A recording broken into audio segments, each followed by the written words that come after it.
오늘 에베소서 1장 3절부터 6절입니다. 에베소서 1장 3절부터 6절입니다. 선포합니다. 찬송하리로다 하나님 곧 우리 주 예수 그리스도의 아버지께서 그리스도 안에서 하늘에 속한 모든 신령한 복을 우리에게 주시되 곧 창세 전에 그리스도 안에서 우리를 택하사 우리로 사랑 안에서 그 안에 거룩하고 흠이 없게 하시려고 그 기쁘신 뜻대로 우리를 예정하사 예수 그리스도로 말미암아 자기의 아들들이 되게 하셨으니 이는 그가 사랑하는 자 안에서 우리에게 거저 주시는 바 그의 은혜의 영광을 찬송하게 하려는 것이라. 아멘. 하나님의 말씀입니다. 우리 함께 선포할까요? 아들들이 되게 하셨다. 아들들이 되게 하셨다. 목사님, 전 딸인데요. 아들들이 되게 하셨다. 아들들이 되게 하셨다. 하나님의 딸이 되게 하셨다. 자녀가 되셨다라는 뜻이요. 이 의미가 오늘 무엇인지 좀 살펴보겠습니다. 그래서 오늘 이제 6장을 이제 빠이빠이 하려고 합니다. 더 나누고 싶은 주제가 아직도 많은데 1장 하다가 1년 가겠습니다. 그래서 6장까지 좀 마무리하고 또 보충 설명으로 계속 말씀을 나누면서 추가적으로 함께 좀 살펴볼 텐데 혹시 여러분 그 자기 객관화라는 이 단어를 들어보신 적이 있으십니까? 자기를 좀 객관적으로 평가하고 돌이켜보는 의미입니다. 사전에는 없는 말이지만 최근 들어서 이 자기 객관화라는 이 단어들을 사용하기 시작했어요. 정의를 조금 내려보면 이런 의미예요. 자기의 객체를 알며 있는 그대로의 자신과 자기를 바라보는 자신, 남들이 보는 자신 간의 차이를 이해하는 것이에요. 그러니까 내가 내 자체와 그리고 내가 나를 보고 싶은 그 관점과 그리고 남이 나를 바라보는 그 사이의 그 갭들을 어떻게 보면 스무스하고 좁히는 것, 이것이 자기 객관화라고 생각하고 평가합니다. 보통 유명한 노래가 있어요. 여러분 혹시 그 노래 아시는지 모르겠지만 그 테스 형 혹시 아나요? 소크라테스 형, 그 테스 형이에요. 철학자 중에 유명한 소크라테스가 했던 얘기 있죠. You know yourself. 너 자신을 알라라는 거예요. 그러니까 내가 누구인가, 나를 객관화시키고 내 자신이 무엇이며 어떻게 살아야 되는지에 대한 고민은 오늘날에만 있는 고민은 아니에요. 인류 역사 속에서 늘 있었던 고민이에요. 나는 어디서부터 왔고 어디로 가며 어떻게 살아야 하는가. 오늘날 지혜자들이 이야기하는 건 뭐냐면 굳이 찾을 필요 없다. 자신에게 어떤 의미를 부여하는 것이 중요하다라고 말하는 이 시대 속에서 그럼에도 불구하고 내 스스로를 객관화시키고 내가 무엇인가를 정확하게 진단하는 것은 너무너무 중요합니다. 왜냐하면 내가 무엇을 할 수 있고 내 위치가 어디고 조금 더 직설적으로 얘기하면 분수를 알아야지만 내가 어떻게 살아야 되는지에 대해서 좀 명확하게 그림을 그릴 수 있기 때문입니다. 근거 없는 어떤 자신감, 어떤 뭐라고 할까요? 그냥 무조건 저돌적인 사람들은 꼭 인생을 망치기 나름입니다. 그러니까 자기가 어떻게, 내가 무슨 존재이고 무엇을 할 수 있고 어떻게 살아야 되는지에 대해서 어느 정도 그래도 그림을 그릴 줄 아는 사람, 그리고 자기 스스로의 약점과 강점을 아는 것은 어떻게 보면 사람을, 이 세상을 살아가는데 굉장히 큰 유익을 줍니다. 그렇다면 우리가 살아가면서 내가 누굴까, 나를 객관화시키는 요소들이 뭘까요? 대부분 스스로 고민 생각해서 발견할 수도 있지만 많은 부분에서 인생을 살아가다 보면 참 어려움도 만나고 문제도 만나는 속에서 내 스스로를 어떻게 보면 적나라하게 직시할 수 있는 어떤 기회들이 있습니다. 그 과정들을 통해서 나는 이런 존재구나 라고 스스로가 평가하고 기준을 세우기 나름입니다. 근데 문제는 그것이 늘 정확하지 않다는 것이에요. 그러니까 늘 어려운 삶만 살게 되면 스스로를 너무 비하하기도 하고 너무 풍성한 곳에서만 자꾸 자신을 평가하다 보면 뭔가 내가 그 정도 수준이 아니지만 자신을 거품처럼 부풀려서 생각하는 경우들도 있다는 것이에요. 그렇다면 우리가 내 스스로를 객관화시킬 수 있는 기준이 무엇일까에 대해서 우리는 진지하게 고민해야 됩니다. 그런데 성경은 명확하게 우리가 누구인지를 정확하게 진단하고 말해주고 있습니다. 하나님의 말씀이 우리가 누구인지를 가르치고, 또 하나님의 경륜, 즉 하나님께서 향한 목표와 그 목적을 이루시는 과정을 통해서, 때로는 우리가 광야라는 길을 걸어가면서 문제를 마주할 때 하나님께서 우리의 삶을 객관화시킵니다. 하나님 없이는 아무것도 할 수 없지만 우리가 예수 안에 있을 때는 하나님의 크고 비밀한 일들까지 풀어낼 수 있는 존재라는 것을 분명하게 가르쳐 줍니다. 에베소서 1장 3절부터 6절까지는 우리 성부 하나님께서 어떻게 우리를 구원으로 인도하셨는지에 대한 이야기가 나옵니다. 하나님께서 우리가 그리스도 안에서 우리를 선택하여 주셨고, 사랑 안에서 우리를 선택하여 주셨고, 사랑으로 우리를 예정하셨으며 그 기쁘신 뜻, 그의 열정과 온인과 열심을 다하여 우리를 구원으로 인도해 주신 그 결과가 오늘 본문에 아들들이 되게 하셨다라고 표현합니다. 그러니까 하나님께서 이 모든 것을, 모든 지혜와 능력을 총동원하여서 우리를 구원하여 주셔서 하고 싶었던 것이 무엇이냐? 바로 아들들이 되게 하셨다라고 오늘 에베소서가 우리에게 말하는 것입니다. 즉 이 아들들이라는 이 말에 우리의 오리지널 정체성, 아이덴티티가 담겨져 있다는 거예요. 그럼 이 아들들이 뭐야? 이 아들들이 의미하는 것이 뭐야? 라는 것을 우리가 알 필요가 있다는 거예요. 이것이 바로 하나님께서 우리에게 회복해 주시고 싶어하는 정체성, 예수 안에서 우리가 마땅히 누려야 할 아이덴티티라는 것이에요.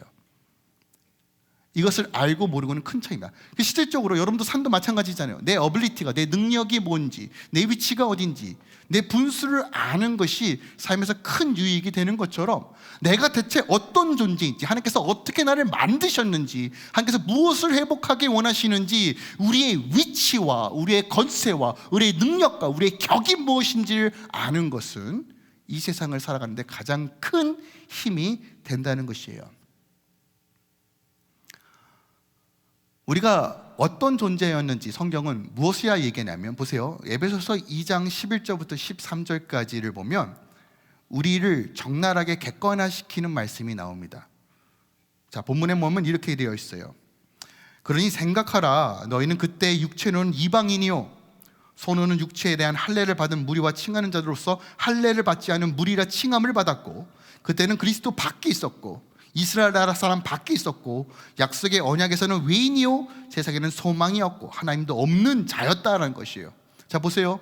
우리의 모습은요, 죄인 된 생활 속에서 소망도 없고 절망 가운데 있고 하나님도 없고 그저 죽기만을 바라보며 죽으면 모든 것이 허무하게 끝나는 인생을 살아갈 수밖에 없는 존재라고 말해요. 우리가 원래 그런 존재였어요. 원래는 그렇게 창조되지 않았지만 죄로 인하여 그렇게 된 상태입니다. 그러나 13절에 뭐라고 얘기합니까? 그리스도의 그 피로 하나님과 가까워졌다. 그리스도 안에서 이젠 새로운 피조물이 되었다. 그리스도 안에서 이젠 새로운 정체성이 회복되었다라고 얘기하는 것이에요. 우리가 두 가지를 늘 기억해야 될 것은 뭐냐면, 우리가 은혜의 빚진 자라는 거예요. 그건 바울의 고백인데요, 로마서 1장 14절에 하나님의 전적인 은혜로 죽을 수밖에 없는, 아무 소망도 말할 수 없는 존재에서 하나님의 자녀가 되는 은혜를 입었어요. 새로운 신분, 새로운 정체성, 새로운 피조물의 삶이 시작되었다는 거예요. Born again. 그런데 기억하세요. 우리는 원래 그런 존재가 아니라 전적인 하나님의 은혜로 인하여 그렇게 이루어진 사실이에요. 여러분, 이걸 잊어버리면 우리는 내 잘난 맛에 살아요. 아, 내가 뭔가 할 줄 아는구나. 아, 내 돈 때문에 이 일이 진행됐구나. 내 지혜가 똑똑해서, 내가 학벌이 있어서, 내가 잘생겨서 이 일을 행했구나라고 자꾸 착각해요. 아니요. 우리는 철저하게 죄인이었고 완전히 타락한 존재고 하나님의 은혜 없이는 살아갈 수 없는 존재예요. 이것을 늘 기억하셔야 돼요. 근데 문제는 이것만 기억하면 이렇게 살게 돼요. 아유, 죄송해라. 아, 하나님, 맞아요. 저 죄인이에요. 근데 이렇게 살면 죄송하지만 아무 능력도 없어요. 여러분 생각해 보세요. 여러분 자녀가 맨날 쭈구리처럼 이렇게 사는 걸 원합니까? 저는 제 아들이, 죄송해요, 이건 제 생각이에요. 마음에 있는 소리입니다. 여러분 이걸 우리 목사님 그러는 거나 생각하지 마세요. 솔직히 제 마음에는 이런 소리예요. 제가 우리 아들이 맞고 오는 것보다 때리고 왔으면 좋겠어요. 그 마음의 소리입니다, 여러분. 이거 그러니까 그렇게 막 때리라고 시키지 않아요. 절대 우리 아이에게 사람 때리고 와 이러고 절대 가르치지 않아요. 저는 사람 때리면 큰일 나지만 우리 아들 성향이 막 누구한테 맞을 성향은 아닌 것 같아요. 그래서 너무 감사해요. 그러니까 보세요, 아들이 이렇게 살면 아빠로서는 속 터질 것 같아요. 근데 차라리 지금 막 소리 지르고 막 이러는 게 훨씬 더 좋아요. 솔직하게 말씀드려서. 아닌가요? 하나님은요, 그래 너 죄인이었지. 그래 너 죄인이었어. 내가 너를 살리기 위해서 내가 얼마나 대가에 지불했는데, 이런 식으로 대하시는 게 아니라고요. 그래서 한 가지 우리가 명심해야 될 것은 뭐냐면, 하나님의 아들들로서 사는 것이 무엇인지 알아야 돼요. 그러니까 은혜의 빚진 자뿐만이 아니라 하나님의 회복된 하나님의 아들로서 어떻게 살아야 되는지를 알아야 돼요. 자, 이것은 은혜를 알고 겸손한 삶으로 인도하고, 이것을 만약에 하나님의 아들만 추구하면 또 이게 나대기 시작합니다. 그래서 이 두 가지가 균형이 이루어져야 돼요. 근데 오늘은 저는 이런 겸손한 부분은 저희가 이미 충분하게 많이 나누었기 때문에 이 하나님의 아들들이라는 이 개념만 오늘 좀 살펴보도록 하겠습니다. 자, 하나님의 아들, 여기서 아들들이라는 이 단어의 원어는 양자를 삼다예요. 양자, adoption. 그러니까 양자라는 건 뭐냐면 남의 아이를 입양하는 거라는 개념을 가지고 있어요. 자, 그러면 이 개념이 무엇인가는 다음에 나누겠습니다. 이거는 예수 그리스도의 그 성량, salvation이라는 개념 안에서 푸는 것이 더 풍성하기 때문에 다음에 풀도록 할 텐데, 기억할 것은 이거예요.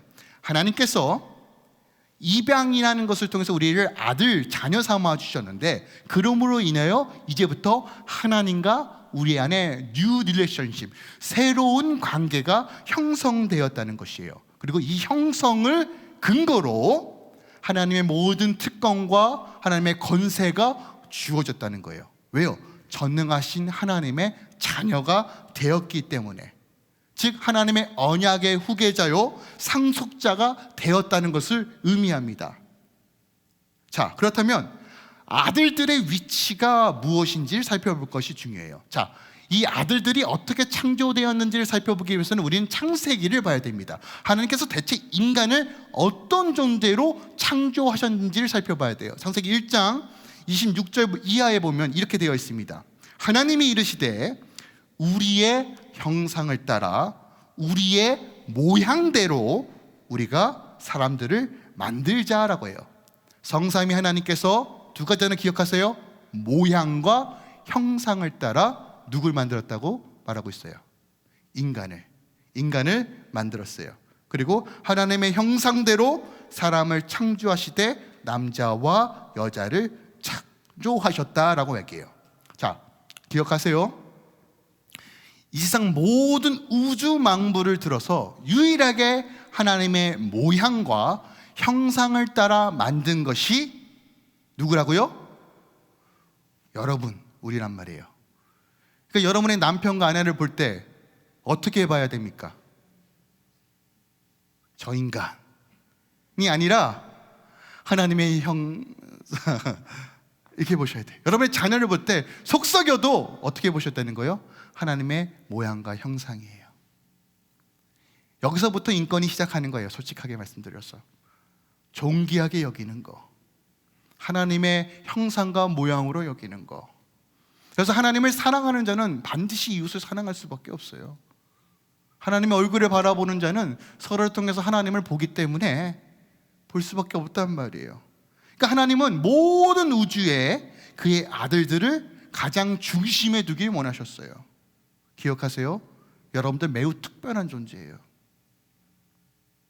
요즘 하도 외모지상주의니까 거울을 보고 나는 우리 걸그룹처럼 이렇게 안 됐네 하면서 막 낙담하고 좌절하고 그러실 필요 없다고요. 물론 그게 쉽지 않겠지만 한국이 워낙, 저는 최근에 한국을 갔다 왔는데 제가 놀란 것 중에 하나가 뭐냐면 저희 아버지의 형님이시죠. 큰 아버지의 생신이셨어요. 그러니까 저도 이제 오랜만에 한국을 갔고, 원래 가족끼리 잘 안 모였는데 특별하게 이번에 생일 잔치를 한다고 해가지고 서울로 저희 어머니와 아버지와 함께 올라갔어요. 근데 일가 친척이 정말 다 왔더라고요. 정말 오랜만에 뵀어요. 막 10년 만에 본 분도 계시고 막 20년 만에 본 분도 계시지만 어렴풋이 얼굴이 기억났거든요. 근데 막상 딱 갔는데 세상에 얼굴이 하나도 안 변하신 거예요. 저는 배가 이따만하게 나왔는데 다른 분들은 얼굴이 진짜 1도 변하지 않았어요. 나이를 여쭤봤는데 서로 막 나이 얘기 안 하는데 어디서 들려요? 나는 87세야, 나는 83세야, 뭐 78이야, 뭐 여기서 아유 형님은 몇 살이야?부터 시작해가지고 아니 10년, 20년이 지났는데 얼굴이 더 젊어지셨어. 근데 더 충격적인 건 뭐냐면 사촌 형이 있어요. 사촌 형이 있는데 갑자기 저한테 왔더니 목사님 저는 안수 집사 됐어요 그러더라고요. 인사해요. 그래서 형 기억나죠? 기억나죠? 근데 전 그 형이 몇 살인지 몰랐거든요. 정말 거짓말 하나도 안 하고요. 거짓말 하나도 안 하고요. 저랑 같이 있어도 저보다 더 젊어 보였어요. 근데 50대더라고요. 53세인가 그래요. 그래서 야 이거 어떻게 가능해요? 했더니 줄기세포의 힘이야.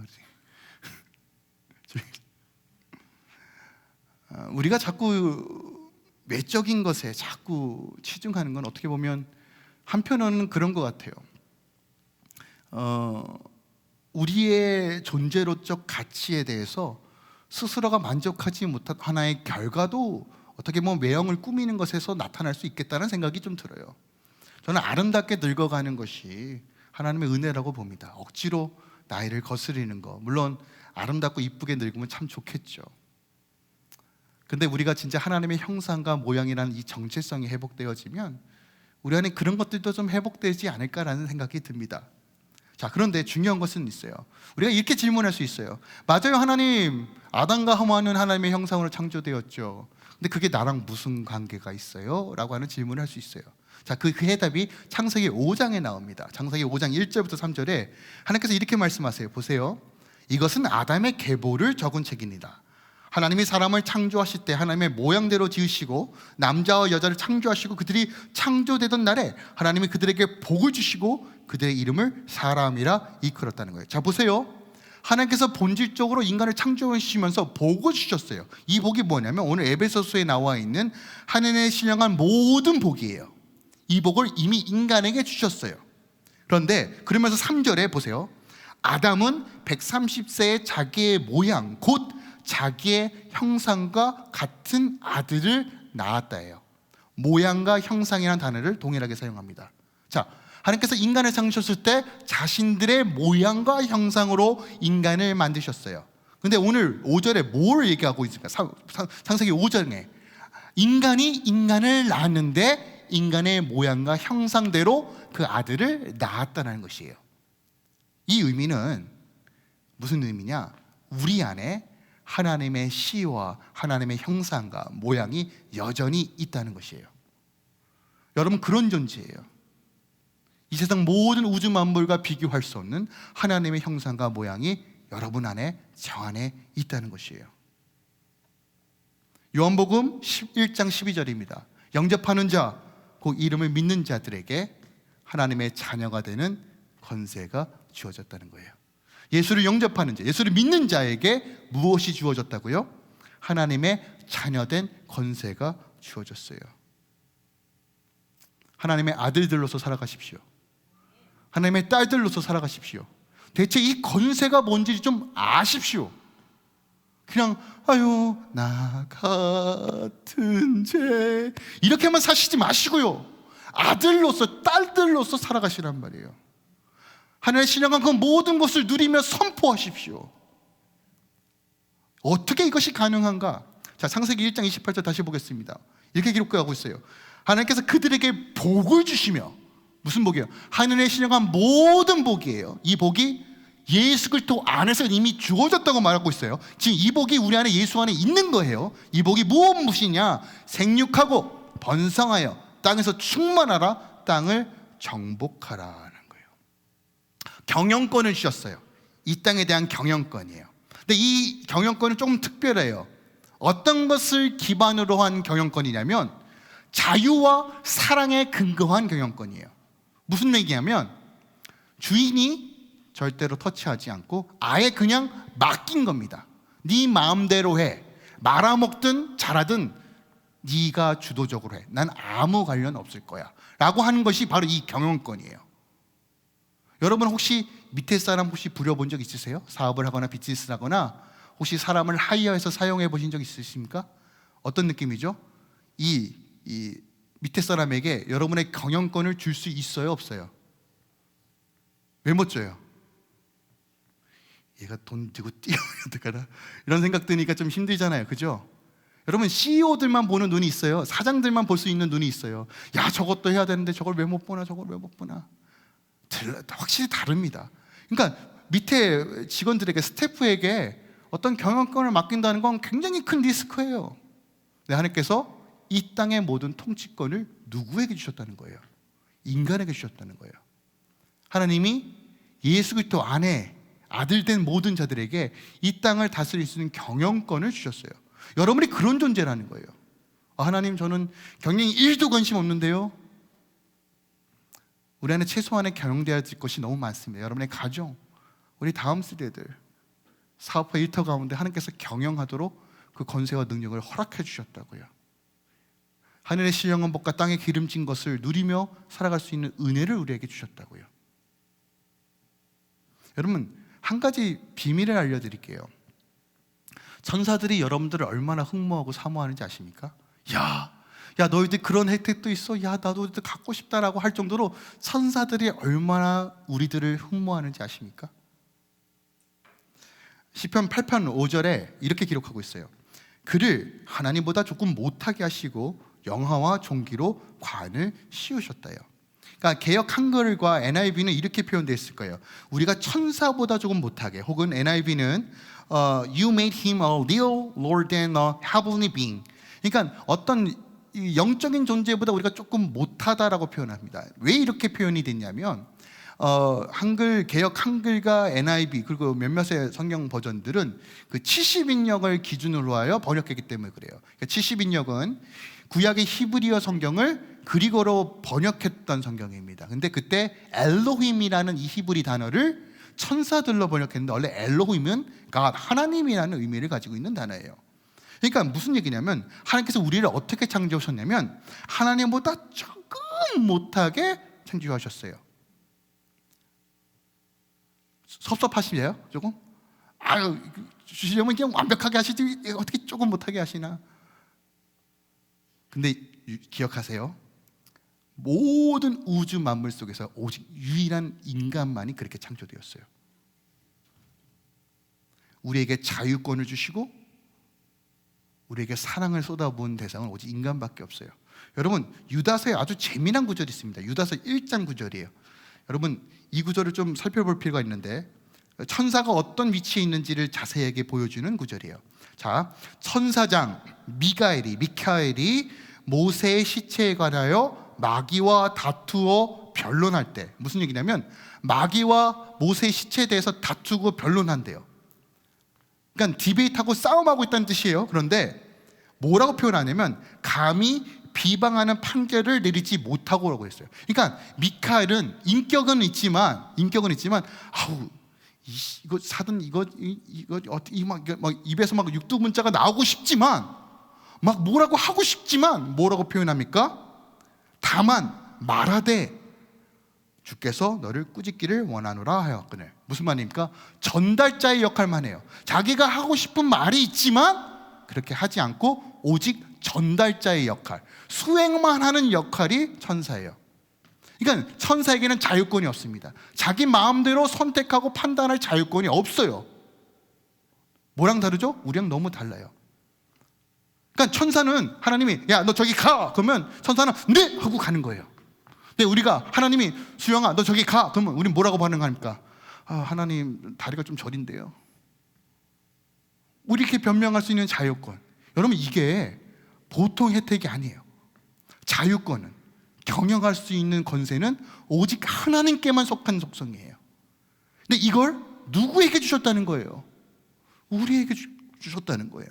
히브리서 1장 14절입니다. 보세요. 모든 천사들은 섬기는 영으로서 구원받을 상속자를 위하여 섬기라고 보내심을 받았다는 거예요.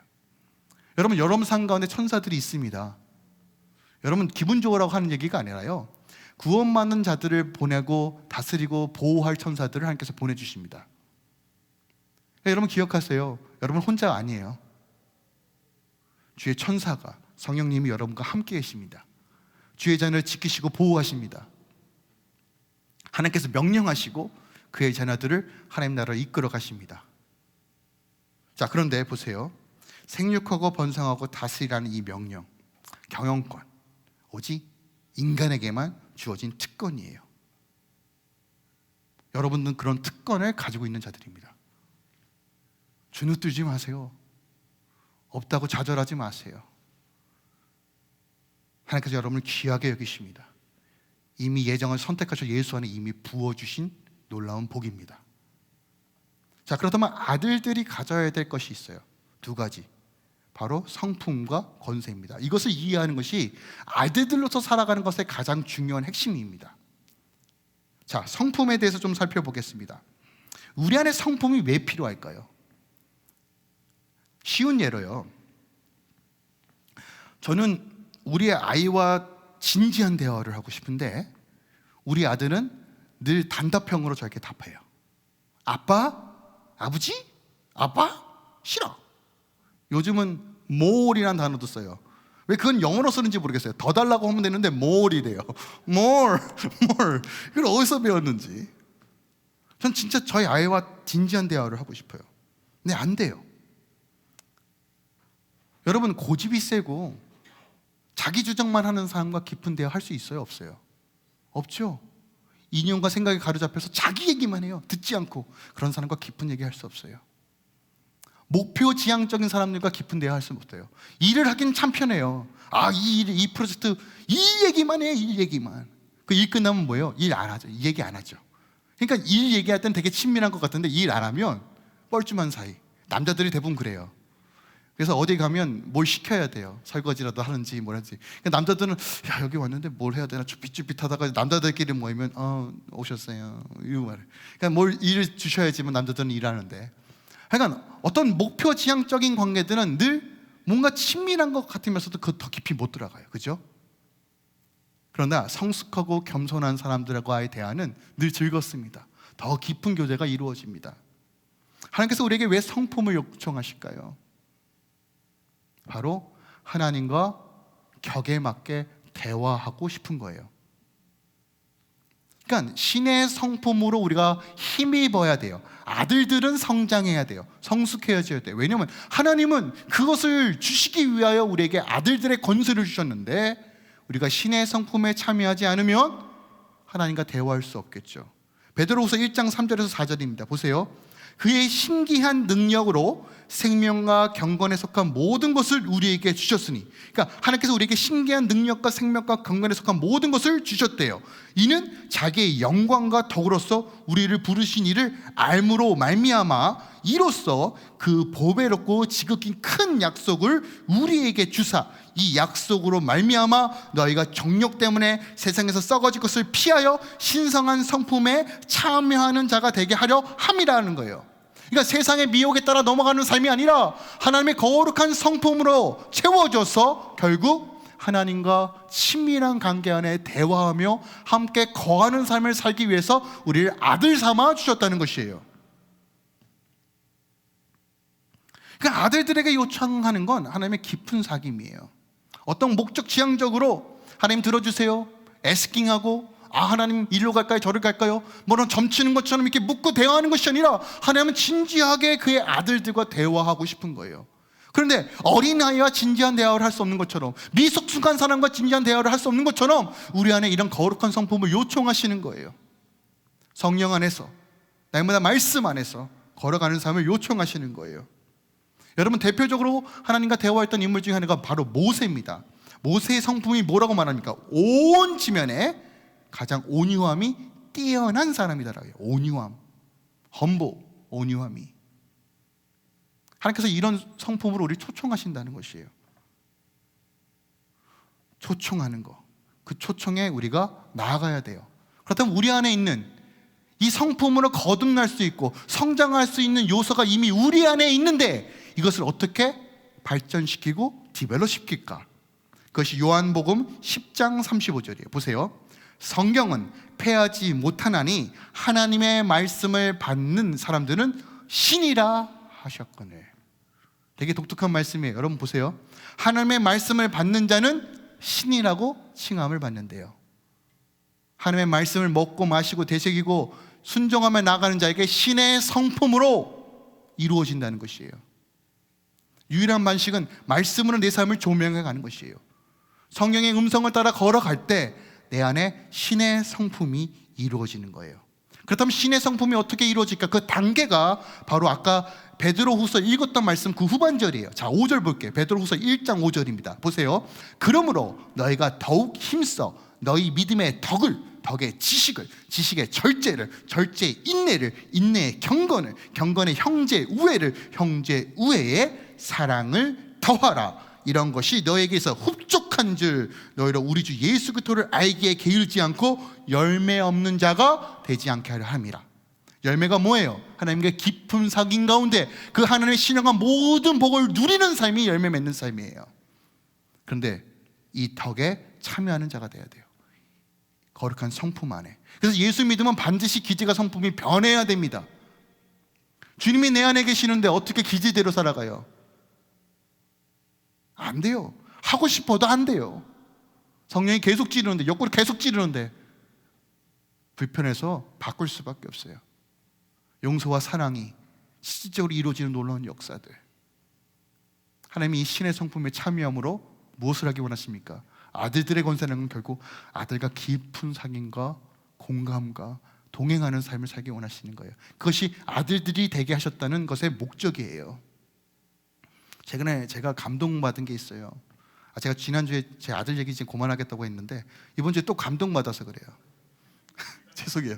이게 이러면 안 되는데 제가 자주 감동받아요. 제가 샤워를 하다가 샤워 헤드가 발가락에 떨어졌어요. 그래서 발톱이 아작이 났어요. 아야 너무 아팠어요. 그래서 막 붕대를 감고 했는데 저희 아들이 그걸 보더니 뭐라는지 아십니까? 아야 하더니 자기가 밴데이지를 갖고 오더라고요.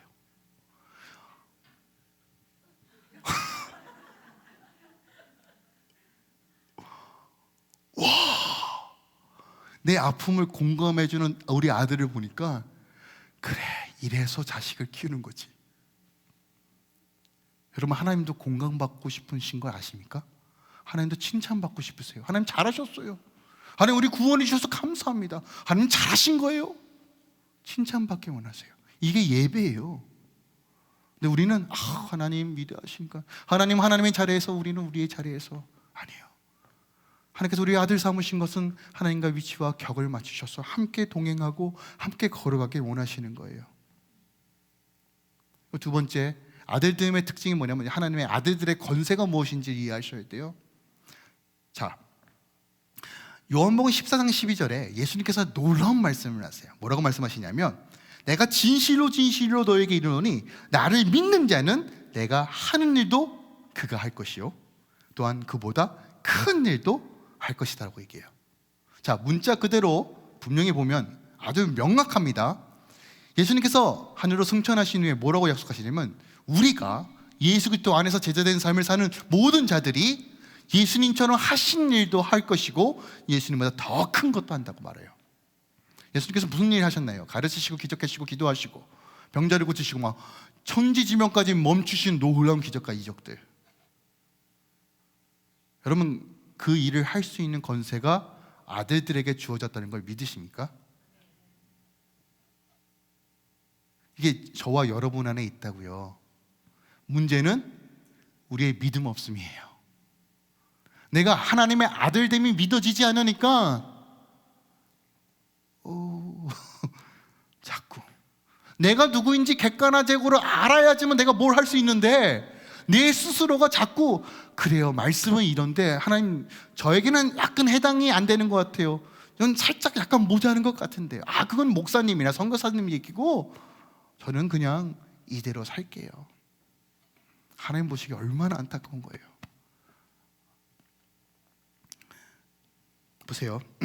자, 이 아들의 권세를 설명하기 위해 가장 적절한 비유가 누가복음 15장에 나와요. 누가복음 15장에 탕자의 비유, 여러분 다 아시죠? 둘째 아들 사고 치고 아버지 돈 좀 줘요. 미리 땡겨서 가지고 가죠. 다른 나라 가서 흥청망청 씁니다. 근데 깨달았죠. 아버지 돌아가야지. 근데 지금 둘째 아들 얘기하는 것이 아니라 포커스는 이제 첫째 아들이에요. 첫째 아들. 자, 돌아왔어요. 돌아왔는데 아버지가 어떻게 반응합니까? 죽었던 우리 아들이 돌아왔다라고 막 해가지고 막 송아지를 잡고 풍악을 울려라 울려라 울려라, 아들 돌아왔다 막 신나요 막. 근데 그걸 첫째 아들이 일하다가 돌아오면서 봅니다. 집안에 뭐 난리가 났어. 왔는데 하인한테 물어봤더니 둘째 아들 당신의 동생이 돌아왔습니다. 그래서 아버지가 축제를 벌이고 있어요. 근데 첫째 아들 반응이 어때요? 삐졌어요. 아우 섭섭해. 그러면서 아버지한테 뭐라고 얘기하는 장면이, 자, 누가복음 15장 29절입니다. 자, 보세요. 아버지께 대답하여 이르되 내가 여러 해 아버지를 섬겨 명을 어긴 적이 없거든. 참 충성된 아들이에요. 그죠?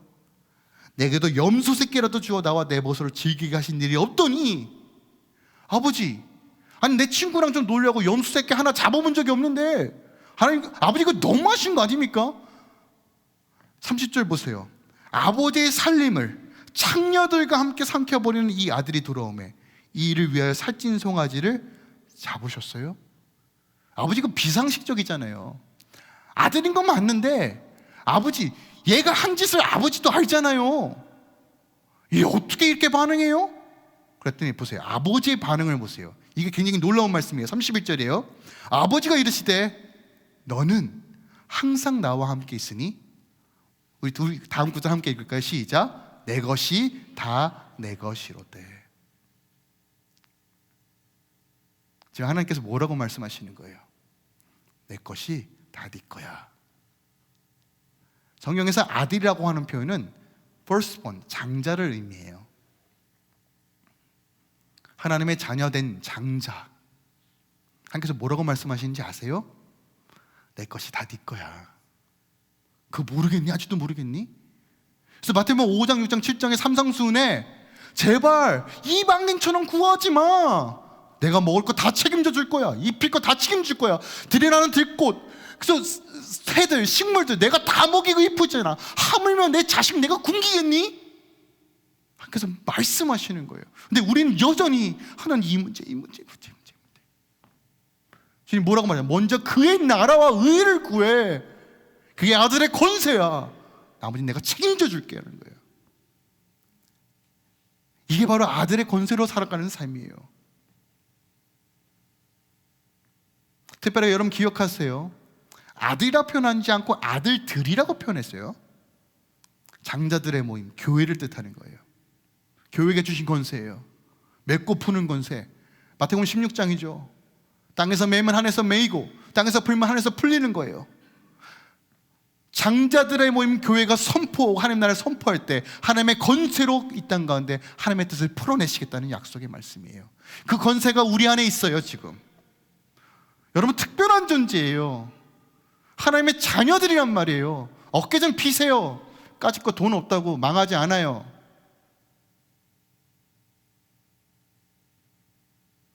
병들었다고 약하지 않아요. 못 배웠다고 기죽지 않아요. 우리 하나님의 아버지 되세요. 그 하나님 우리에게 말씀하세요. 너는 내 것이라, 내 아들이다. 내가 너에게 이 권세를 주노라. 예수 안에서.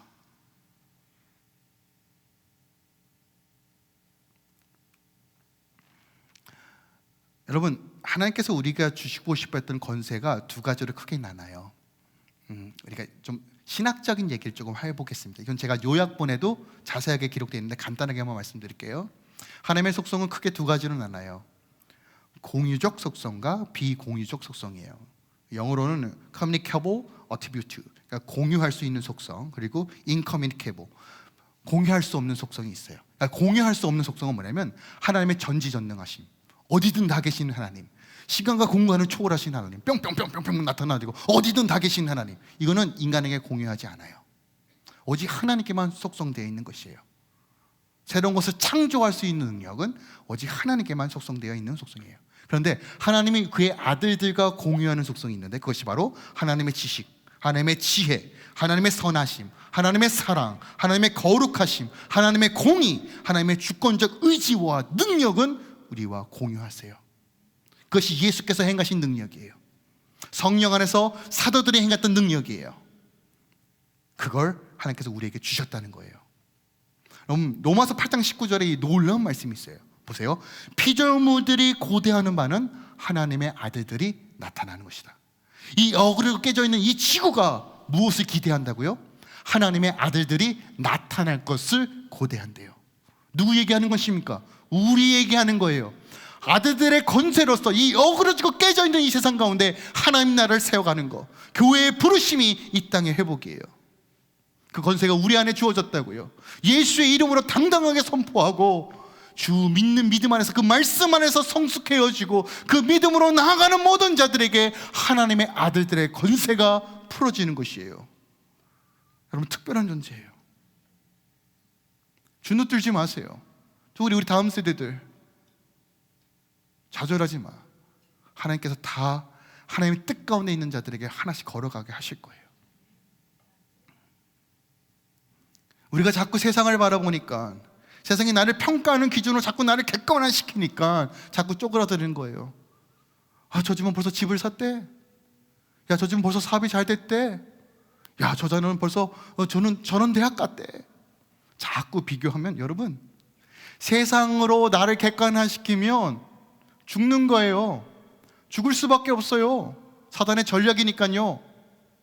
하나님이 우리를 뭐라고 말씀하신지를 주목하셔야 돼요. 그것을 향해 갈망하시고 믿음으로 나아가셔야 돼요. 하나님의 권세로 다스린 자로 우리를 창조하셨어요. 그리고 예수 그리스도 안에서 그걸 회복시켜 주셨어요. 그러므로 우리가, 교회가 하나님 나라를 위해 달려갈 때, 기도하며 그 부르심을 향해 나아갈 때, 이 하나님의 신령한 복이 우리 안에 풀어지는 거예요. 여러분, 이 세상에서 누려야 될 가장 본질적인 복은 하나님의 아들, 딸로서 살아가는 복이에요.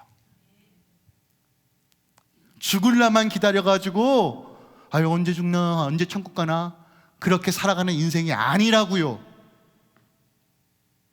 하나님은 여러분의 삶을 통해서 하나님의 나라를 분명하게 제시해 주실 거예요. 오늘 6절 보세요. 이는 그가 사랑하는 자 안에서 우리에게 거저 주신 바 그의 은혜의 영광을 찬송하게 하려 하심이라. 이게 우리의 창조하시고 구원하여 주신 부르심이에요. 아들의 권세로서 하나님께 영광 돌리며 여러분 삶 가운데 하나님의 놀라우심을 드러내시길 예수 그리스도로 축원드리고 또 부탁드립니다. 할렐루야.